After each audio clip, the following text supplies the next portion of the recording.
వీళ్ళ గొడవలు అంతర్గత గొడవలు ఉండేవి. సో చాలా హ్యాపీగా ఫీల్ అయ్యేవాళ్ళు. ఇప్పుడు మార్వార్ రాజు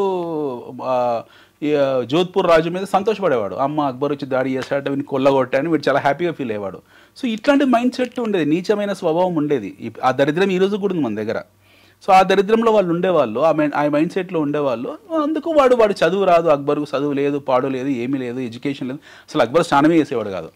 is fear of taking bath. నెలల తరబడి అక్బర్ స్నానం చేసేవాడు కాదు. ఇమాజిన్, ఇది వాస్తవం. ఇది మీరు ఎక్కడైనా క్రానికల్స్ చదవండి, అక్బర్ గురించి ఉంటుంది.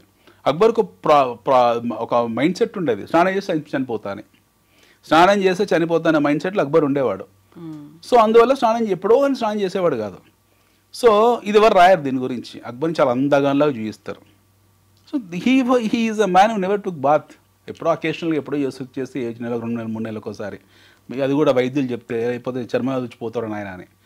అనివార్యమైన పరిస్థితులు. Similarly we had this kind of mentality among the Kings of Indian Kings.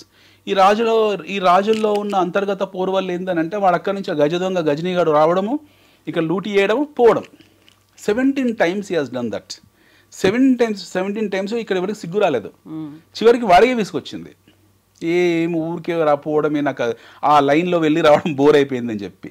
మీరు ఆశ్చర్యపోతారు, ఈరోజు కాందారు గజనీ అట్లాంటి ప్రాంతంలో వీడు దోపిడీ చేసిన ఏవి సొత్తు అవుతుందో, వీడి చివరికి తలుపులు కూడా ఎత్తుకుపోయాడు.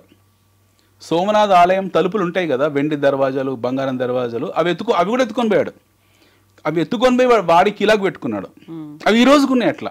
మోస్ట్లీ ఆ వెండి బంగారం పీకేసుకున్నారు, కానీ ఆ చెక్కలు అయితే అట్లే ఉన్నాయి. Now imagine. సో ఇది ఎవరు రాయాడు కదా వీటి గురించి. మన దేశ చరిత్ర ఎవరు రాసిన లేరు, చెప్పిన లేరు. వక్రీకరణలే.